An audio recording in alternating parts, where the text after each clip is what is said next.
आज का ब्लॉक है 20, जिसमें एक यात्रा वृत्तांत का किया गया है, यात्रा का वर्णन किया गया है इसमें। और यात्रा का वर्णन कौन सी जगह का क्या क्या है इसमें? ऊटी। ठीक है, यहाँ पर एक ऊटी जो जगह है वहाँ पर गए हैं और वहाँ की यात्रा का वर्णन किया गया है। क्या वर्णन किया है ये हम इस ब्लॉग को पढ़ेंगे और तब भी हम जानेंगे कि इसमें क्या जो है वर्णन किया गया। ओके। परिवार के साथ ऊटी जाऊंगी। छुट्टियां होने से पहले ही मैंने पक्का इरादा कर लिया था कि मैं परिवार के साथ ऊटी जाऊंगी। यदि मैं पापा मम्मी को यह सुझाव ना देती तो हर साल की तरह इस बार भी हम हरिद्वार या नानी के घर जाते। मैंने अपने दोस्तों से ऊटी के बारे में जो जो बात सुनी थी वे सब पापा मम्मी को सुनाकर मैंने उन्हें चलने के लिए मना लिया। रेल की टिकट बुक करवाई गई। रेल का सफर वह भी ऊटी तक। यह सोचकर ही मैं उत्साहित हो रही थी। हमारे घर से ऊटी तक का सफर 15 घंटे का है, इसलिए कह दिया कि वह कैमरा रखना ना भूले क्योंकि मैं ऊटी की सुंदर को अपने कैमरे में कैद करना चाहती हूँ। रेलगाड़ी की खिड़की से ठंडी हवा खाते खाते मैं कब सो गई पता ही नहीं चला। पापा ने कहा किस्मता किस्मिता अब उठ जाओ, देखो हम ऊटी पहुंच गए हैं। यह शब्द जैसे ही मेरे कानों में पड़े मैं झट से उठकर बैठ गई और अपना सामान लेकर हम स्टेशन पर उतर गए। पापा ने होटल जाने के लिए टैक्सी बुलाई। कुछ देर आराम किया, फिर घूमने निकल पड़े। पापा ने कहा कि सबसे पहले हम मुदुमलाई नेशनल पार्क जाएंगे। यह सुनकर पहले तो मुझे गुस्सा आया कि इतनी सुंदर जगह आकर किसी पार्क में क्यों जाए। फिर पापा ने मुझे समझाते हुए कहा, तुम एक बार चलकर तो देखो, तुम्हें अच्छा लगेगा। मैंने मुंह बनाते हुए वहां जाने के लिए हामी भर दी। वहां जाकर हमने अलग अलग पक्षियों और जानवरों को की प्रजातियां देखी। मैं बहुत खुश हुई। मैंने पापा को धन्यवाद दिया कि वह मुझे यहाँ लाए। फिर हम ऊटी लेक गए और वहां हमने नौका विहार के मजे लिए। वेरी गुड, मम्मी को वेरी पहले गुड, वेरी गुड अंशिका, बहुत अच्छा पढ़ा आपने।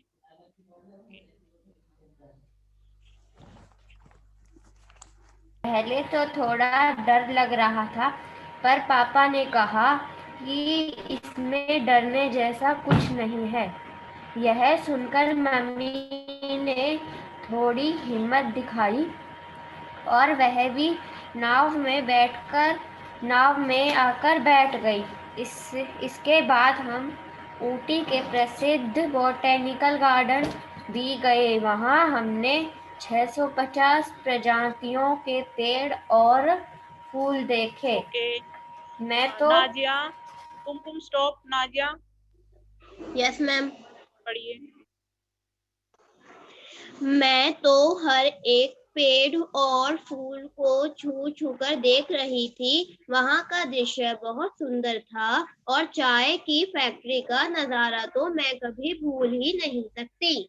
मैंने वहां चाय की पत्तियों को मशीन से निकलते हुए देखा और उन पत्तियों की खुशबू को सूंघा।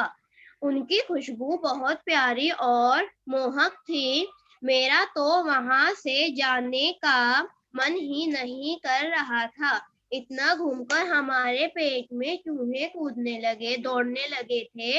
हम हैदराबादी बिरयानी हाउस में वहां की खास और स्वादिष्ट बिरयानी खाने के लिए गए।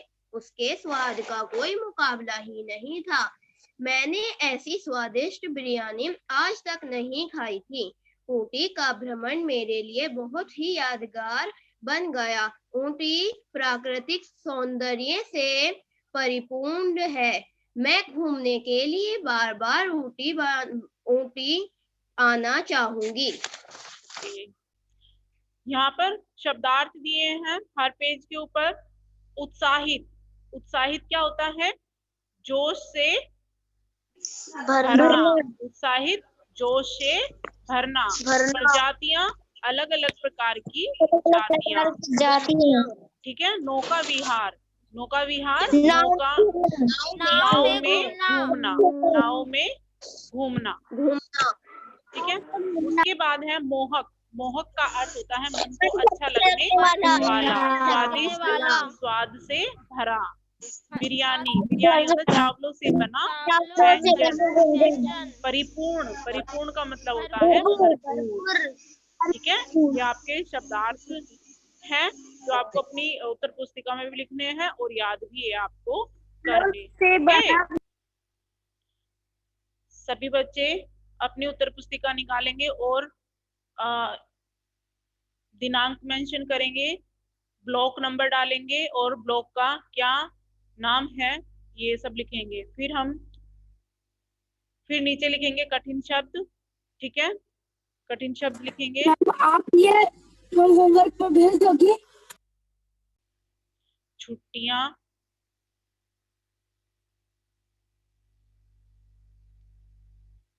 परिवार,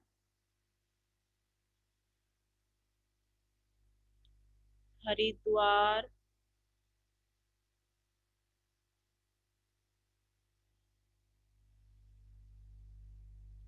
उत्साहित,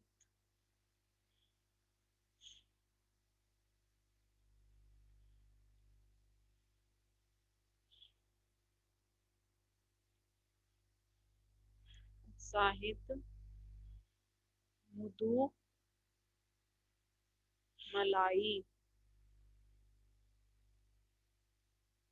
प्रजातियां।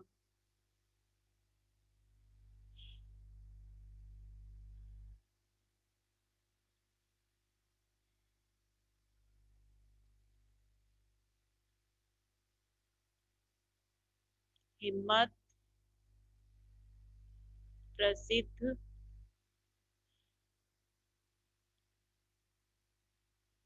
पत्तियों,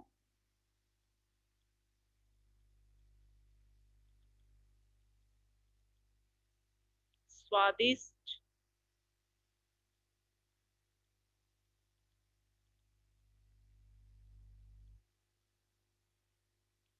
बिरयानी,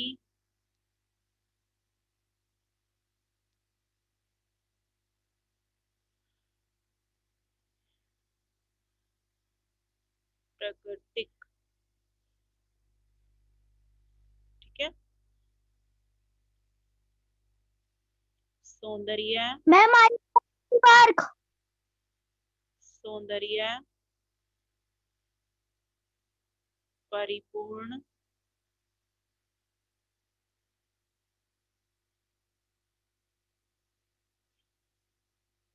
ठीक है। ये कठिन शब्द हैं, ये भी आपको अपनी उत्तर पुस्तिका में लिखने हैं। ओके। शब्दार्थ हेडिंग डालिए और पहले शब्द लिख लीजिए। उत्साहित,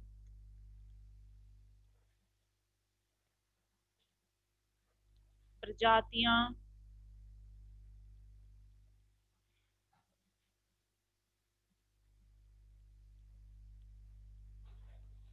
नौका विहार,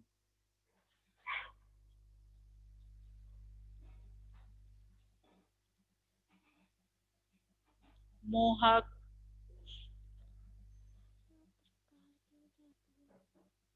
स्वादिष्ट,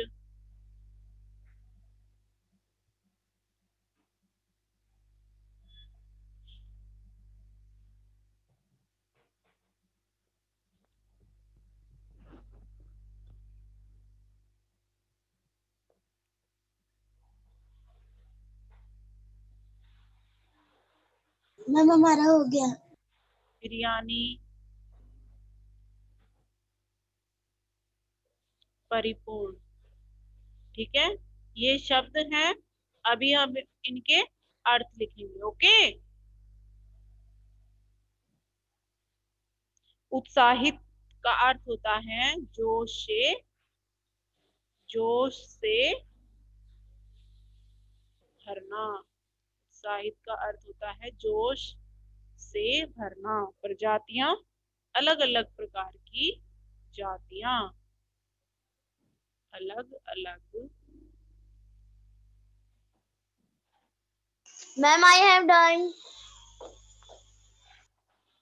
Ma'am, I have done my work. Ma'am.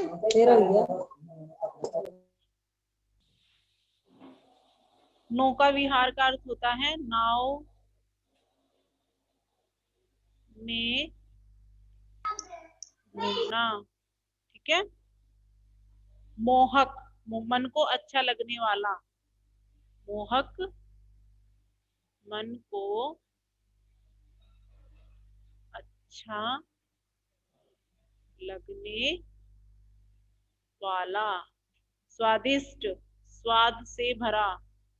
स्वादिष्ट, स्वाद से भरा। बिरयानी, चावलों से बना व्यंजन। चावलों से Ma'am, I have. बना